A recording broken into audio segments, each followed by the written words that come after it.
এক আল্লামা সাঈদীর যাকে হত্যা করেছে এই কুলাঙ্গারের বাচ্চা, এই আল্লামা সাঈদীর একজন সাঈদী আর তোর মতো 5 লাখ এই হাসিনা দিয়ে কোনো কাজ হবে? ঠিক কিনা বলে? একজন কোরআনের পাখি আমাদের থেকে চলে গিয়েছে। ও দুনিয়ার মুসলমান, এই কোরআনের পাখির বিচার এই দেশে করতে হবে। ঠিক কিনা বলে? দুহাত তুলে দেখতে চাই কারা কারা আল্লামা সাঈদীর যারা হত্যা করেছে তাদের বিচার চান, দুহাত তুলে দেখায় দেন। নারায়ে তাকবীর, নারায়ে তাকবীর। আল কোরআনের আলো। ওদের এই সব যদি একসাথে করা হয় আর একজন আল্লামাকে এক পাল্লায় দিলে জীবনে মাপা যাবে? জোরে কর না।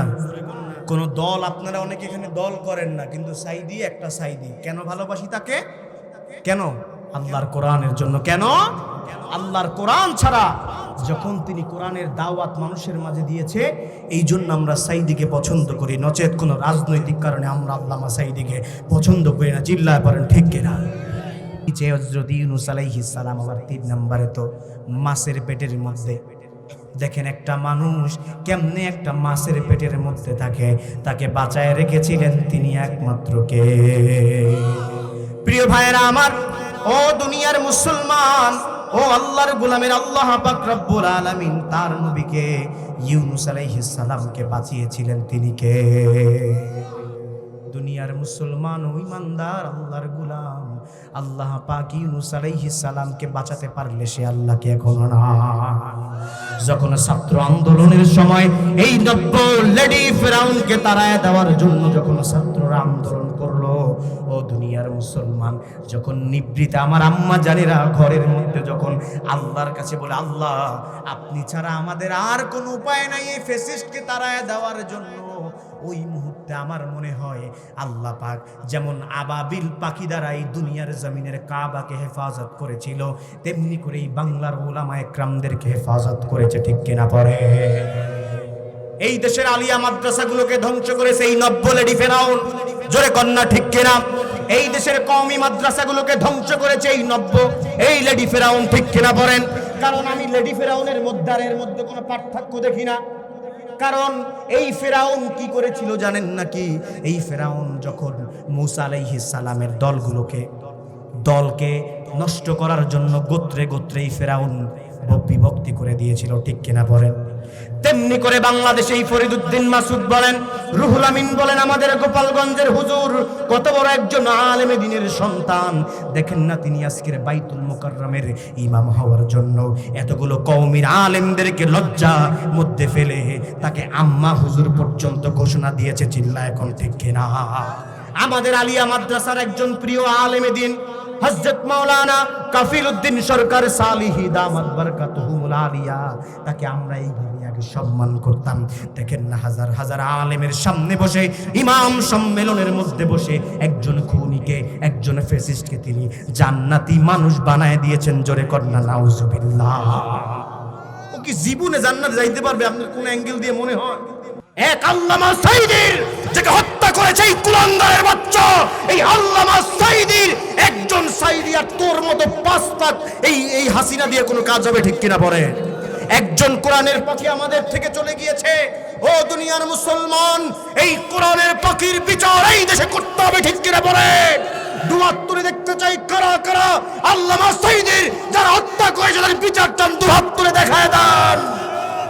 নারায়ে তাকবীর, নারায়ে তাকবীর।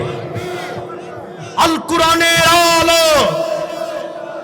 ওদের এই সব যদি একসাথে করা হয় আর একজন আল্লামাকে এক পাল্লায় দিলে জীবনে মাপা যাবে? জোরে কর না। কোন দল, আপনারা অনেকে এখানে দল করেন না, কিন্তু সাঈদী একটা সাঈদী। কেন ভালোবাসি তাকে? কেন? আল্লাহর কোরআনের জন্য। কেন? আল্লাহর কোরআন ছাড়া যখন তিনি কোরআনের দাওয়াত মানুষের মাঝে দিয়েছে, এই জন্য আমরা সাঈদীকে পছন্দ করি, নচেত কোনো রাজনৈতিক কারণে আমরা আল্লামা সাঈদীকে পছন্দ করি না। চিল্লায় পড়েন ঠিক কিনা?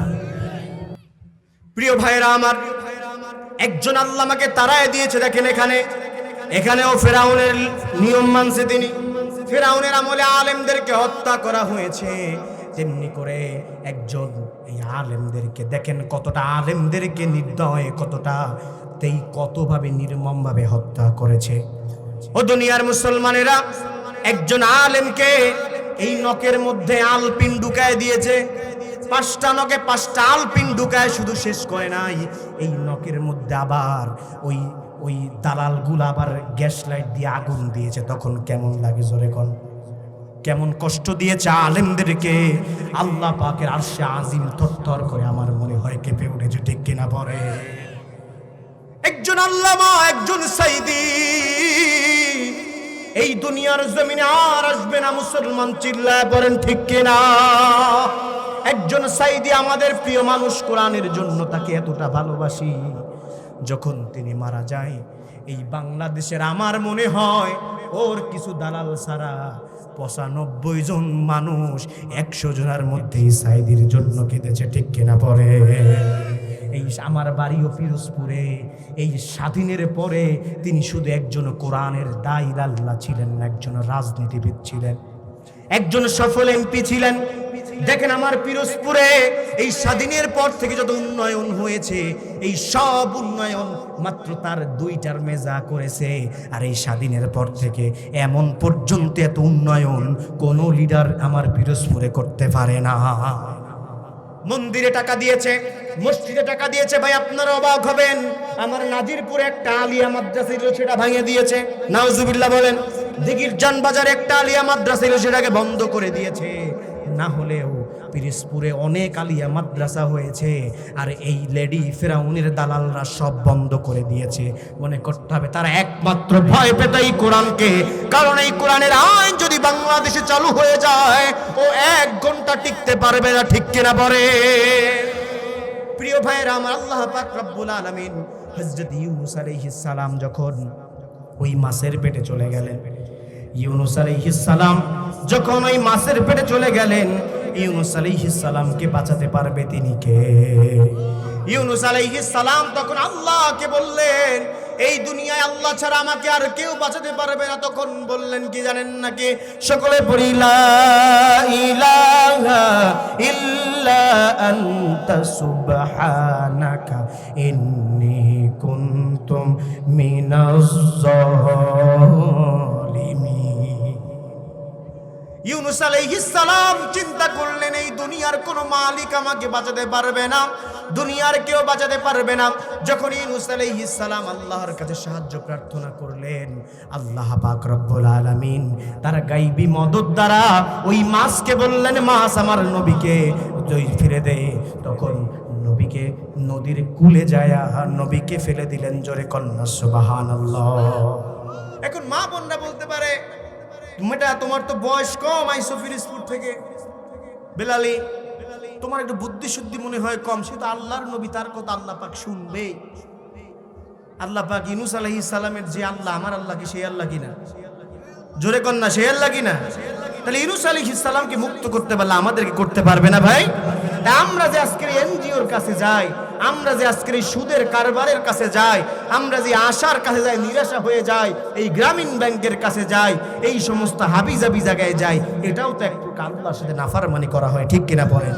আল্লাহ পাক বলেছে, রাতের নিভৃতে তুমি আমার কাছে চাও, আর আমি আল্লাহর কাছে না চাই, আমি বেরাকের কাছে ধন না দেই, তখন আল্লাহ পাক তোমার জনমের মতো ফকিন্নি বানায় সারে, ঠিক কিনা কর? প্রিয় ভাইয়েরা আমার, হযরতে খাওলা বিনতে সালাবা মুহাব্বত দিয়ে পড়ে রাদিয়াল্লাহু তাআলা আনহু। হযরতে খাওলা বিনতে সালাবা রাদিয়াল্লাহু তাআলা আনহু, তিনি যখন এক মহিলা রাদিয়াল্লাহু তাআলা আনহা, রাসূলের এক মহিলা সাহাবী, দেখেন কেমন এক সাহাবী, তিনি মানুষের বাসায় কাজ করত সারা দিন। আমরা কাজের মহিলাকে এই সমাজে কোনো দাম দেই? আমরা মূল্যায়ন করি না। প্রিয় ভাইয়েরা আমার, এই সমাজে একজন হুজুরের বউয়ের দাম আছে, কারণ তিনি হুজুরের বউ। এই সমাজে একজন এমপির বউয়ের দাম আছে, কারণ তিনি এমপির বউ। কারণ ওই খাওলা বিনতে সালাবা রাদিয়াল্লাহু তাআলা আনহার স্বামী ছিলেন সমাজের একজন গরিব একজন লোক। সেই গরিব লোক আবার খিটখিটে মেজাজের ছিলেন, মানুষের সাথে মিশতেন না, সারাদিন ঘরে বসে থাকতেন। ওই স্ত্রী সারাদিন একটু ইনকাম করে এনে খাওয়াইতেন, ওইটা ঘরে বৈশা বৈশা খাইতেন। একদিন খালি খিটখিটা মেজাজ থাকতো। আমাদের এই সমাজে আছে না নাই এমন কিছু মানুষ, স্ত্রীর সাথে একটু ঝামেলা হইলি স্ত্রীর গোষ্ঠী উদ্দে তালাক দিয়ে দেয়, আছে না নাই? স্ত্রীর বাপ মা তুলে গালাগালি করে, এমনও স্বামী এই সমাজে আছে না নাই বলেন? প্রিয় ভাইরা আমার, তেমনি করে এরকম একজন ছিলেন, তিনি বারবার একটু পান থেকে চুন খসে গেলেই তিনি বকাবকি শুরু করতেন, আজে বাজে কথা বলতেন। একদিন হঠাৎ করে একটু রাত্রে একটু কাজ শেষ করে আসতে দেরি হয়ে গেল। তখন ওই খাওলা বিনতে সালাবা রাদিয়াল্লাহু তাআলা আনহাকে তার স্বামী খুব খারাপ ভাষায় গালাগালি করলেন, খারাপ ভাবে কথা বললেন। তিনি তখন কান্নাকাটি করলেন। কান্নাকাটি করতে করতে, মহিলারা আসে না একটু কান্দে, গীত গায়ে কান্দে, আসে না নাই? যদি কান্দা নাও আসে, মাঝে মাঝে উদ্ধার করে কান্দে, এমন আসে না নাই? তখন একটু গীত গায়ে কান্দতেছে। কানতে কানতে তখন কি করবে, হঠাৎ মনে পড়লো যে এই সমাজের নবীর কাছে যেতে হবে। নবী মনে হয় আমাকে একটা সম্মান দিবে, নবী মনে হয় আমাকে একটা সলিউশন দিবে। তখন নবীর কাছে যে গেলেন, নবীর সামনে বসা ছিলেন হযরতে মা আয়েশা রাদিয়াল্লাহু তাআলা আনহা। তখন ওই মা আয়েশা রাদিয়াল্লাহু তাআলা আনহাকে সামনে দেখে মনে করলেন তার বয়সটা একটু কম, মনে হয় আমি যদি এই কথা বলি মনে হয় যে মানুষের কাছে বলে দেবে। এই জন্য সেটা লজ্জাবোধ করলো। করার পরে রাসূলের কানের কাছে যায় বললেন, হে নবী, কানের কাছে যায় বললেন। তখন রাসূল একটু বিরক্ত বোধ হলেন। আসলে কিন্তু তখন পর্দার আয়াত নাজিল হয় না, আবার বুঝেন না যে রাসূল কেমনে এরকম নাস্তিকরা বিভিন্ন জায়গায় ছড়ায়। তখন পর্দার আয়াত নাজিল হয় নাই। তখন বললেন, বলার পরে তখন খাওলা বিনতে সালাবা রাদিয়াল্লাহু তাআলা